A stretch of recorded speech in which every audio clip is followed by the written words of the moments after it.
കഴിഞ്ഞൊരു എപ്പിസോഡിൽ triangular theory of ലവിനെ കുറിച്ച് സംസാരിച്ചു. മാരിറ്റൽ അഫെയർസിൽ വരുന്ന ട്രയാങ്കുലർ തിയറി ഓഫ് ലവ്. പക്ഷേ ഇതിൽ ഇൻറ്റിമസി വേണം, അതുപോലെ കമ്മിറ്റ്മെൻറ്റ് വേണം, പാഷൻ വേണം എന്ന് പറഞ്ഞു. പക്ഷേ ഇത് മൂന്നുമില്ലാതെ മറ്റൊരു സബ്ജക്റ്റിലേക്കാണ് ഇന്ന് നമ്മൾ പോകുന്നത്. ഇതുമായിട്ട് കണക്ട് ചെയ്ത് തന്നെയാണ് എക്സ്ട്രാ മാരിറ്റൽ അഫെയർസ്. ഈ എക്സ്ട്രാ മാരിറ്റൽ അഫെയർസ്, അതായത് അവിഹിതം, ഒരുപാട് കൂടി വരുന്നുണ്ട് നമ്മുടെ സമൂഹത്തിൽ. എന്തുകൊണ്ടായിരിക്കും ഇങ്ങനെ സംഭവിക്കുന്നത്? ഒരു ബെറ്റർ പാർട്ട്ണർ നമ്മുടെ കൂടെ ഉണ്ടായിരുന്നിട്ടും മറ്റൊരാളെ തേടി പോകുന്നത് എന്തിനായിരിക്കും? നമുക്ക് സംസാരിക്കാം. ഇന്ന് നമ്മളോടൊപ്പം ഉള്ളത് SUT hospital Pattom senior psychologist Nithin AF. Welcome to the show.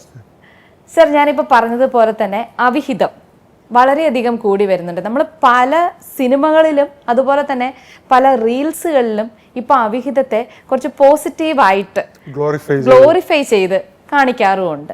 അപ്പോൾ എന്തുകൊണ്ടായിരിക്കും ഒരു പാർട്ട്ണർ നമ്മുടെ കൂടെ ഉണ്ടായിരുന്നിട്ട്, ഇപ്പോൾ റീസെൻ്റ്ലി ഉള്ള പ്രശ്നം തന്നെ നമുക്ക് എടുക്കാം. മുഖ്യമന്ത്രിയായി മറ്റൊരു സംസ്ഥാനത്ത്, അതും ഗ്ലോറിഫൈ ചെയ്യുന്ന ഒരു 70% ആളുകളും അത് ഗ്ലോറിഫൈ ചെയ്യുന്നുണ്ട്. 30% ആളുകളായിരിക്കും അതത്ര ശരിയല്ലല്ലോ എന്ന് പറയുന്നത്. എന്തുകൊണ്ടായിരിക്കും ഈ സമൂഹം ഇങ്ങനെ ചിന്തിച്ചു തുടങ്ങിയത്? അതൊരു റീസെൻ്റ്ലി ഈ നെഗറ്റീവ് ആയിട്ടുള്ള ഈവിൾ ആയിട്ടുള്ള കാര്യങ്ങളെ ഗ്ലോറിഫൈ ചെയ്യുകയും അതിനെ നോർമലൈസ് ചെയ്യുകയും ചെയ്യുന്ന പല കാര്യങ്ങളും നമ്മുടെ സമൂഹത്തിൽ ഈ അടുത്ത കാലത്തായിട്ട് ഉടലെടുത്തിട്ടുണ്ട് എന്നുള്ളത് വളരെ പ്രധാനപ്പെട്ട കാര്യമാണ്. ഇപ്പോൾ ഞാൻ പലപ്പോഴും ചിന്തിക്കാറുള്ളത്, നമ്മുടെ സമൂഹത്തിൽ കുറച്ച് പേര്, വളരെ ചെറിയൊരു ശതമാനം, ഒരു ഈവിൾ ആയിട്ടുള്ള കാര്യങ്ങൾ ചെയ്യുന്നത് കൊണ്ട് വലിയ രീതിയിലുള്ള പ്രശ്നങ്ങളൊന്നുമില്ല, അത് നമുക്ക് നിയന്ത്രിച്ച് മുന്നോട്ട് കൊണ്ടുപോകാനായിട്ട് കഴിയും. പക്ഷേ ഈ ചെയ്യുന്നത് ഗ്ലോറിഫൈ ചെയ്യുകയും നോർമലൈസ് ചെയ്യുകയും ചെയ്യുമ്പോൾ അത് ആ സമൂഹത്തെ മൊത്തം ഡിസ്ഫങ്ഷണലായിട്ടുള്ള സിക്കായിട്ടുള്ള സിറ്റുവേഷനിലേക്ക് എത്തിക്കുമെന്നുള്ളതിൻ്റെ ഏറ്റവും പ്രധാനപ്പെട്ട അവസാനത്തെ ഉദാഹരണമാണ് ഈ പറയുന്ന എക്സ്ട്രാ മാരിറ്റൽ അഫെയറിനെ ഗ്ലോറിഫൈ ചെയ്തുകൊണ്ട് വരുന്ന ചില പ്രതികരണങ്ങളൊക്കെ തന്നെ. അപ്പോൾ ആൾക്കാരൊക്കെ തന്നെ എന്താണ് ശരി അല്ലെങ്കിൽ എന്താണ് ഗുഡ് എന്നുള്ളതിനേക്കാളുപരി പോപ്പുലർ ഒപ്പീനിയൻ അല്ലെങ്കിൽ ഒരു ജനറൽ കൺസെൻസസ് അല്ലെങ്കിൽ ട്രൂത്ത് എന്നുള്ളതിനേക്കാളുപരി ഈ പോപ്പുലർ ഒപ്പീനിയനും ജനറൽ കൺസെൻസസിനും പ്രാധാന്യം കൊടുക്കുന്നുണ്ടെന്നുള്ളത് വളരെ പ്രധാനപ്പെട്ട കാര്യമാണ്. പ്രത്യേകിച്ച് സെലിബ്രിറ്റീസ് ആയിട്ടുള്ള, ഇൻഫ്ലുവൻസിങ് ആയിട്ടുള്ള ആൾക്കാർ ഇങ്ങനെയുള്ള കാര്യങ്ങളിലേക്ക് ഇടപെടുമ്പോൾ ആൾക്കാർ അതിൻ്റെ ശരി തെറ്റുകൾ ചിന്തിക്കാതെ തന്നെ അതിനെ സപ്പോർട്ട് ചെയ്യുന്ന വളരെ തെറ്റായ പ്രവണത നമ്മുടെ സമൂഹത്തിൽ, ചിലപ്പോൾ അവരോടുള്ളൊരു ഇഷ്ടം കൊണ്ടായിരിക്കാം അവരത് അങ്ങനെ ചിന്തിക്കുന്നത്. അതെ അതെ, വാസ്തവം. അവർ ചിന്തിക്കുന്നില്ല.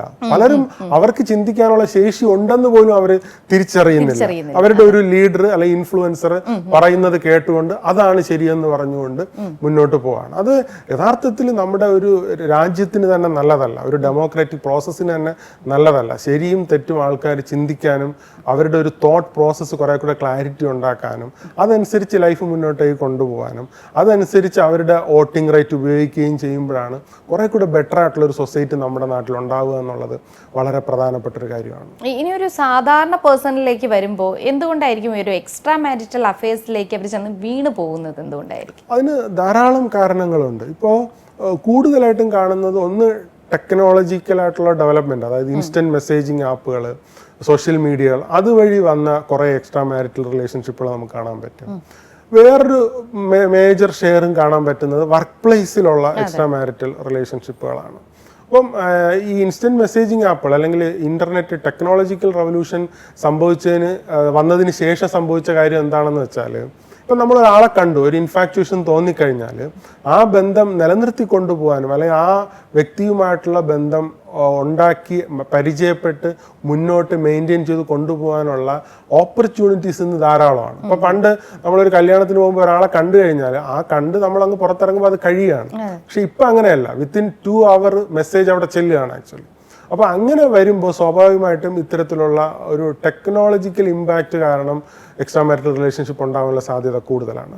രണ്ടാമത് വർക്ക് പ്ലേസിൽ, ഇപ്പം നമ്മൾ വീട്ടിൽ വൈഫുമായിട്ട് അല്ലെങ്കിൽ സ്പൗസുമായിട്ട് ഹസ്ബൻഡുമായിട്ട് സ്പെൻഡ് ചെയ്യുന്ന സമയം ഇൻറ്റിമേറ്റ് ആയിട്ട് സംസാരിക്കാനും ഇമോഷണലായിട്ട് ബോണ്ടിങ് ഉണ്ടാക്കാനൊക്കെ കിട്ടുന്ന സമയം കുറവായിരിക്കും. അതേസമയം വർക്ക് പ്ലേസിൽ വരുമ്പോൾ ഈ പ്രോക്സിമിറ്റി എന്ന് പറയുന്നത് ഇന്റർപേഴ്സണൽ റിലേഷൻഷിപ്പിൽ വളരെ പ്രധാനപ്പെട്ട ഒരു ഫാക്ടറാണ്. അതായത് നമ്മൾ ഏറ്റവും അടുത്ത് ആരുടെ കൂടെയാണ് കൂടുതൽ സമയം സ്പെൻഡ് ചെയ്യുക, അപ്പോൾ നമ്മൾ സ്വാഭാവികമായിട്ടും നമ്മുടെ പേഴ്സണൽ ആയിട്ടുള്ള കാര്യങ്ങൾ, നേരത്തെ പറഞ്ഞ പോലെ ഇൻറ്റിമസി അവരുടെ ഇടയിൽ ഡെവലപ്പ് ചെയ്യും. അപ്പോൾ സംസാരിക്കുമ്പോൾ ആദ്യം ഫോർമൽ ആയിട്ടുള്ള ഓഫീസിലെ കാര്യങ്ങൾ, വർക്ക് റിലേറ്റഡ് ആയിട്ടുള്ള കാര്യങ്ങളാണ് സംസാരിക്കുന്നതെങ്കിൽ പിന്നീട് സബ്സിക്വൻ്റ്ലി അതെ ഇമോഷണൽ ആയിട്ടുള്ള പേഴ്സണൽ ആയിട്ടുള്ള കാര്യങ്ങൾ, വീട്ടിൽ വീട്ടിലെ കാര്യങ്ങൾ, സീക്രട്ടുകൾ ഷെയർ ചെയ്ത് വരുമ്പോൾ ഇവരുടെ ഇടയിൽ ഈ പറഞ്ഞൊരു ഇമോഷണൽ ആയിട്ടുള്ള ഒരു ബോണ്ടിങ്, ഇൻറ്റിമസി ഡെവലപ്പ് ചെയ്യുകയാണ്.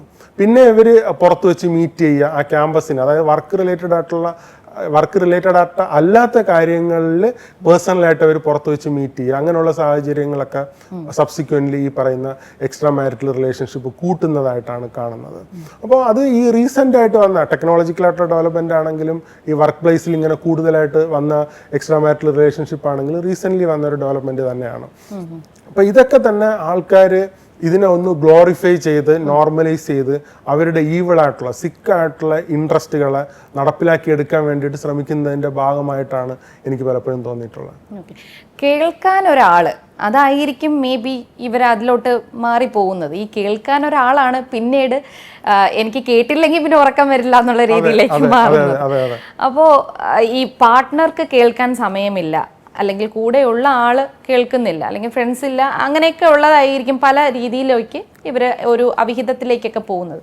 അപ്പം ഇങ്ങനെ പോകുന്ന ആ ഒരു സ്ലിപ്പ് ചെയ്ത് വീഴാതിരിക്കാൻ വേണ്ടിയിട്ട് എന്തായിരിക്കും നമ്മുടെ മനസ്സിനെ എങ്ങനെയായിരിക്കും പിടിച്ചു നിർത്താൻ പറ്റുന്നത്? അത് വളരെ പ്രധാനപ്പെട്ട ഒരു ക്വസ്റ്റ്യൻ ആണ്. പ്രാക്ടിക്കലി എല്ലാ ആൾക്കാരും ലൈഫിൽ ഫോളോ ചെയ്യേണ്ടതുമാണ്. അപ്പോൾ അതിനകത്ത് നമ്മൾ ഒന്നാമത് മനസ്സിലാക്കേണ്ടത് ഒരു മെയിൽ ഫീമെയിൽ റിലേഷൻഷിപ്പ് ഏതുവരെ നമുക്ക് കൊണ്ടുപോകാനായിട്ട് കഴിയുമെന്നുള്ളതാണ്.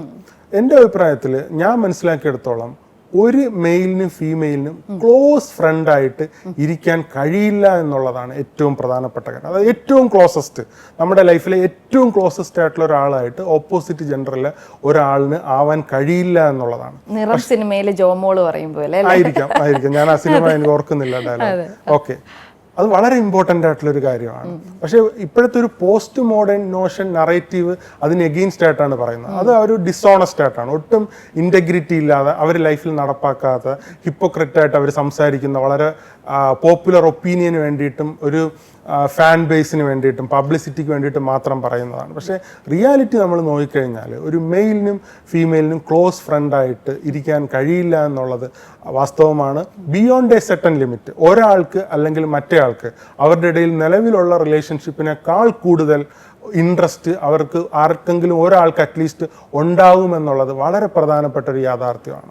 അപ്പോൾ അതുകൊണ്ട് ഈ ഫ്രണ്ട്ഷിപ്പിൽ നിന്ന് റിലേഷൻഷിപ്പിലേക്ക് ഉള്ള ആ ഒരു സ്ലിപ്പ് അത് വളരെ നാരോ ആണ്, വളരെ തിന്നായിട്ടുള്ള ഒരു ലൈനാണ്. അപ്പം നമ്മളുടെ ഇൻറ്റിമസി, അതായത് നമ്മുടെ പേഴ്സണലായിട്ടുള്ള കാര്യങ്ങൾ ഷെയർ ചെയ്ത്, സീക്രട്ടായിട്ടുള്ള കാര്യങ്ങൾ ഷെയർ ചെയ്ത് പോകുമ്പോൾ സബ്സിക്വൻ്റ്ലി ഈ ലൈൻ കുറഞ്ഞു വരികയും ഈ പറയുന്ന ഒരു ഇമോഷണൽ ഇൻറ്റിമസി പിന്നെ ഫിസിക്കൽ സെക്ഷൽ റിലേഷൻഷിപ്പിനകത്തേക്ക് പോകുന്നതായിട്ടാണ് കാണുന്നത്. അല്ലാതെ ഡയറക്റ്റ് ആയിട്ടുള്ള ഒരു ഫിസിക്കൽ സെക്ഷൽ റിലേഷൻഷിപ്പ് അല്ല മോസ്റ്റ് ഓഫ് ദ കേസിലും എക്സ്ട്രാ മാരിറ്റൽ അഫയേഴ്സിലും ഇന്ന് നമ്മുടെ നാടുകളിൽ കാണുന്നത്. അപ്പോൾ അതുകൊണ്ട് എവിടെയാണ് ഈ ബൗണ്ടറി വെക്കേണ്ടതെന്ന് ചോദിച്ചാൽ ഏറ്റവും സേഫ് ആയിട്ടുള്ള ഓപ്ഷൻ എന്ന് പറയുന്നത് നമ്മൾ ഒരു ഓപ്പോസിറ്റ് ജെൻഡറുമായിട്ട് കൂടുതലായിട്ട് കമ്മ്യൂണിക്കേറ്റ് ചെയ്യുക, പ്രത്യേകിച്ച് വർക്ക് പ്ലേസിൽ അതുപോലുള്ള പബ്ലിക് സെറ്റിങ്സിൽ ടൈം നമ്മൾ സ്പെൻഡ് ചെയ്യുമ്പോൾ പരമാവധി ഫോർമലായിട്ടുള്ള, ഒഫീഷ്യലായിട്ടുള്ള അല്ലെങ്കിൽ അക്കാഡമിക് ആയിട്ടുള്ള കാര്യങ്ങൾ നമ്മുടെ ഡിസ്കഷൻ നിർത്തുക എന്നുള്ളത് വളരെ പ്രധാനപ്പെട്ട കാര്യമാണ്. പേഴ്സണലായിട്ടുള്ള സീക്രട്ടുകൾ, പേഴ്സണലായിട്ടുള്ള കാര്യങ്ങൾ, നമ്മുടെ ഫാമിലി റിലേറ്റഡുമായിട്ട് ഉള്ള കാര്യങ്ങൾ, സ്പൗസുമായി ബന്ധപ്പെട്ട കാര്യങ്ങൾ, ഇങ്ങനെയുള്ള കാര്യങ്ങൾ നമ്മുടെ ഇത്തരത്തിലുള്ള ഫ്രണ്ട്ഷിപ്പായിട്ടുള്ള അല്ലെങ്കിൽ അത്തരത്തിലുള്ള, അതായത് ഓപ്പോസിറ്റ് ജെൻഡറുമായിട്ടുള്ള ഒരു റിലേഷൻഷിപ്പിനകത്തേക്ക് ഡിസ്കസ് ചെയ്യാതിരിക്കുക എന്നുള്ളത് ഒരു പ്രധാനപ്പെട്ട കാര്യമാണ്. അതുപോലെ രണ്ടാമത്തെ പ്രധാനപ്പെട്ട കാര്യം ഒഫീഷ്യലായിട്ടുള്ള അല്ലെങ്കിൽ നമ്മൾ വർക്ക് പ്ലേസിലുള്ള അല്ലെങ്കിൽ ആ ഒരു ക്യാമ്പസിനകത്ത് മാത്രം നമ്മൾ മീറ്റ് ചെയ്യുന്നത് കൺഫൈൻ ചെയ്യുക എന്നുള്ളതാണ്. അപ്പം നമ്മളുടെ ഓഫീസിനകത്തുള്ള റിലേഷൻഷിപ്പ് നമ്മൾ ഈ ക്യാമ്പസിന് പുറത്തേക്ക് കൊണ്ടുപോകുമ്പോഴാണ് അത് വീണ്ടും വേറെ തലത്തിലേക്ക് വരാനുള്ള സാധ്യത കൂടുതൽ. അപ്പോൾ ഇത്തരത്തിലുള്ള മുൻകരുതലുകൾ സ്വീകരിച്ചു കഴിഞ്ഞാൽ വളരെ ഹെൽത്തി ആയിട്ടുള്ള റിലേഷൻഷിപ്പ് നമുക്ക് ഓപ്പോസിറ്റ് ജെൻഡറിലുള്ള ആളുമായിട്ട് മെയിൻറ്റെയിൻ ചെയ്യാനും പറ്റും. ഒപ്പം നമ്മുടെ സ്പൗസുമായിട്ട് വളരെ കമ്മിറ്റ്മെൻ്റ് ഉള്ള, ഇൻറ്റിമസി ഉള്ള, പാഷനേറ്റ് ആയിട്ടുള്ള, വളരെ ഹെൽത്തി ആയിട്ടുള്ള റിലേഷൻഷിപ്പ് നമുക്ക് മുന്നോട്ട് കൊണ്ടുപോകാനായിട്ട് കഴിയുമെന്നുള്ളത് വളരെ പ്രധാനപ്പെട്ട ഒരു കാര്യമാണ്. ഇപ്പോൾ ഈ നമ്മുടെ കൂടെയുള്ള പാർട്ട്ണർ നമ്മളെ കേൾക്കാൻ അയാൾ സമയവുമില്ല, അതുമാത്രമല്ല ആ ഒരു ഇമോഷണൽ കണക്ഷൻ അല്ലെങ്കിൽ ഇമോഷണൽ ആയിട്ടുള്ള കാര്യങ്ങളോ അല്ലെങ്കിൽ നമ്മുടെ സീക്രട്ട്സോ ഇതൊന്നും പറയാൻ ഉള്ളൊരു ടൈം അല്ലെങ്കിൽ അത് കേൾക്കാനുള്ളൊരു സമയം പാർട്ട്ണർ തരുന്നില്ല. ഇതുകൊണ്ടായിരിക്കുമല്ലോ മറ്റൊരു വ്യക്തിയിലേക്ക് പോകുന്നത്. അപ്പോൾ അങ്ങനെ വരുന്ന സാഹചര്യത്തിൽ എന്തായിരിക്കും നമുക്ക് അല്ലാതെ ഒരു ഫ്രണ്ട്, ജഡ്ജ്മെന്റ് ഇല്ലാതെ കേൾക്കുന്ന ഒരു ഫ്രണ്ട്ഷിപ്പ് എവിടെ, ആരെടുത്ത്, എങ്ങനെ തുടങ്ങാം? അതിനൊരു സേഫ് ആയിട്ടുള്ള ഓപ്ഷൻ നമുക്ക് സെയിം സെക്സിലുള്ള ലോങ് ടേം ആയിട്ടുള്ള ക്ലോസ് ഫ്രണ്ട് ഉണ്ടാവുക എന്നുള്ളത് വളരെ വളരെ പ്രധാനപ്പെട്ട കാര്യമാണ്. ഇപ്പോൾ നമുക്ക് ലൈഫിൽ അൺഎക്സ്പെക്റ്റഡ് ആയിട്ട് പല കാര്യങ്ങളും വരാം, നമ്മൾ ഉദ്ദേശിക്കാത്ത പല സിറ്റുവേഷൻസും നമ്മുടെ ലൈഫിലേക്ക് കടന്നു വരാം. അപ്പോൾ അങ്ങനത്തെ സാഹചര്യങ്ങളിൽ ലോങ് ടൈം ആയിട്ട് പെട്ടെന്നുള്ളതല്ല, വർഷങ്ങൾ കൊണ്ട് അറിയാവുന്ന ഒരു ഫ്രണ്ട് നമ്മൾ ലൈഫിൽ ഉണ്ടാവുക എന്നുള്ളത്, സെയിം ജെൻഡറിലുള്ള ഒരു ഫ്രണ്ട് ഉണ്ടാവുക എന്നുള്ളത് വളരെ പ്രധാനപ്പെട്ട ഒരു കാര്യമാണ്. ഇപ്പോൾ നമ്മുടെ നാട്ടിലൊക്കെ ഇപ്പോൾ റീസെൻ്റ്ലി കാണുന്ന ഒരു പ്രധാനപ്പെട്ട കാര്യം എന്ന് വെച്ചാൽ ഫ്രണ്ട്ഷിപ്പിനെ ലോങ് ടൈം ആയിട്ട് മെയിൻറ്റെയിൻ ചെയ്യുന്നില്ല എന്നുള്ളത് വളരെ പ്രധാനപ്പെട്ട, ഷോർട്ട് ടൈം ആയിട്ട് വരുന്നു പോകുന്നു. അതൊരിക്കലും ഒരു കമ്മിറ്റ്മെൻ്റ് ഉള്ള അല്ലെങ്കിൽ ഒരു സ്ട്രോങ് ആയിട്ടുള്ള ഒരു ഫ്രണ്ട്ഷിപ്പിൻ്റെ ഒരു ഇൻഡിക്കേറ്റർ അല്ല ആക്ച്വലി. അപ്പം നമുക്ക് വർഷങ്ങളായിട്ട്, അതായത് നമ്മുടെ നല്ലത് മാത്രം പറയുകയല്ല ആക്ച്വലി ഒരു നല്ല ഫ്രണ്ട് എന്ന് പറയുന്നത്, നമ്മളെ ക്രിട്ടിസൈസ് ചെയ്യുകയും നമ്മളിൽ നിന്ന് ബെസ്റ്റ് ആഗ്രഹിക്കുകയും ചെയ്യുക എന്നുള്ളതാണ്. അപ്പം നമ്മുടെ ഒരു പ്രധാനപ്പെട്ട പ്രശ്നം എന്താണ്, നമ്മുടെ ഒരു ഫ്രണ്ടിന് ഒരു നല്ല കാര്യം വരുമ്പോൾ നമ്മൾ പുറമെ കൺഗ്രാജുലേറ്റ് ചെയ്യുമെങ്കിൽ നമ്മുടെ ഉള്ളിൽ ഒരു വിഷമം വരും, അവന് ഇത് കിട്ടിയല്ലോ എന്നുള്ള ഒരു സാഡിസ്റ്റിക് പോയിന്റ്. അപ്പം ആക്ച്വലി അതല്ല ഒരു ഗുഡ് ഫ്രണ്ട്സ് എന്ന് പറയുന്നത്. അപ്പം നമ്മളിൽ നിന്ന് ബെസ്റ്റ് എയിം ചെയ്യുന്ന, ക്രിട്ടിസൈസ് ചെയ്യുന്ന, ലോങ് ടൈം ആയിട്ടുള്ള സെയിം ജെൻഡറിലുള്ള ഒരു ക്ലോസ് ഫ്രണ്ട് എല്ലാ ആൾക്കാർക്കും ഉണ്ടാവുക എന്നുള്ളത് വളരെ വളരെ പ്രധാനപ്പെട്ട കാര്യമാണ്. ഒന്നുകൂടി പറയാം, നെഗറ്റീവും പോസിറ്റീവും അക്സെപ്റ്റ് ചെയ്യുന്ന ഒരു എക്സാക്ട്ലി അത് മനസ്സിലാക്കുകയും പറയുകയും കറക്റ്റ് ചെയ്യുകയും ചെയ്യുന്ന ഒരാൾ ഉണ്ടാവുക എന്നുള്ളത് വളരെ പ്രധാനപ്പെട്ട കാര്യമാണ്. കാരണം എന്ന് വെച്ചാൽ ഇപ്പം മെയിൽസിന്റെ ഇൻട്രസ്റ്റും ഫീമെയിൽസിന്റെ ഇൻട്രസ്റ്റും ഡിഫറെന്റ് ആണ്. ഇപ്പോൾ എൻ്റെ വൈഫ് സംസാരിക്കുന്നത് ചിലപ്പോൾ മേക്കപ്പിനെ പറ്റിയായിരിക്കാം, ഡ്രസ്സിനെ പറ്റിയായിരിക്കാം, അല്ലെങ്കിൽ ഷോപ്പിങ്ങിനെ പറ്റിയായിരിക്കാം. അപ്പോൾ അതൊക്കെ ഒരു മെയിലിനെ സംബന്ധിച്ചിടത്തോളം ബിയോണ്ട് എ സെറ്റൻ ലിമിറ്റ്, അല്ലെങ്കിൽ ഹസ്ബൻഡിനെ സംബന്ധിച്ചിടത്തോളം ബിയോണ്ട് എ സെറ്റൻ ലിമിറ്റ് അത് കേട്ടിരിക്കുക, അല്ലെങ്കിൽ അതിൻ്റെ ചെറിയ ചെറിയ നൂക്ക് ആൻഡ് കോർണർ വളരെ ഡീറ്റെയിൽ ആയിട്ട് സംസാരിക്കുമ്പോൾ ഈ മേക്കപ്പ് ആണെങ്കിലും ഡ്രസ്സിൻ്റെ കാര്യങ്ങൾ, സ്റ്റിച്ചിങ് ആണെങ്കിലും അതൊക്കെ ചിലപ്പോൾ ഇൻട്രസ്റ്റഡ് ആയിരിക്കണമെന്നില്ല. പക്ഷെ ഒരു ഫീമെയിൽ ക്ലോസ് ഫ്രണ്ട് ആകുമ്പോൾ അതിനകത്ത് കൂടുതൽ സംസാരിക്കാൻ, ഡിസ്കസ് ചെയ്യുകയൊക്കെ ചെയ്യും. അതേസമയം ഹസ്ബൻഡിന്റെ സൈഡ് നോക്കുമ്പോൾ ഇപ്പോൾ വാറിനെ കുറിച്ച് സംസാരിക്കാം. ചിലപ്പോൾ ഫീമെയിൽസ് അല്ലെങ്കിൽ വൈഫ് പൊതുവെ വാറിന്റെ കാര്യങ്ങൾ ചിലപ്പോൾ ഇഷ്ടമുള്ള ആളാവണമെന്നില്ല. ജിയോ പൊളിറ്റിക്സിനെ പറ്റി സംസാരിക്കാം, താല്പര്യമുള്ള ആളാവണമെന്നില്ല പൊതുവെ ഫീമെയിൽസ്. ഇപ്പം വണ്ടികൾ, വാഹനങ്ങൾ, സ്പോർട്സ്, അപ്പം ടൂൾസ്, ഇങ്ങനെയുള്ള കാര്യങ്ങളിലൊക്കെ തന്നെ മെയിൽസിനൊരു മെയിൽ ഫ്രണ്ട് ഉണ്ടെങ്കിൽ കുറെ കൂടെ ഡീറ്റെയിൽ ആയിട്ട് സ്പോർട്സിനെ പറ്റിയൊക്കെ സംസാരിക്കാനാണെങ്കിലും വാറാണെങ്കിലും അപ്പോൾ അത് ഡീറ്റെയിൽ ആയിട്ട് സംസാരിക്കാൻ ഉണ്ടാവുക എന്നുള്ളത് അവരുടെ ലൈഫ് കുറെ കൂടെ ബെറ്റർ ആയിട്ട് കൊണ്ടുപോകാനായിട്ട് കഴിയുമെന്നുള്ളതാണ്. അപ്പോൾ നമുക്ക് ഫ്രണ്ട്ഷിപ്പ് യൂസ്ഫുൾ തന്നെയാണ്.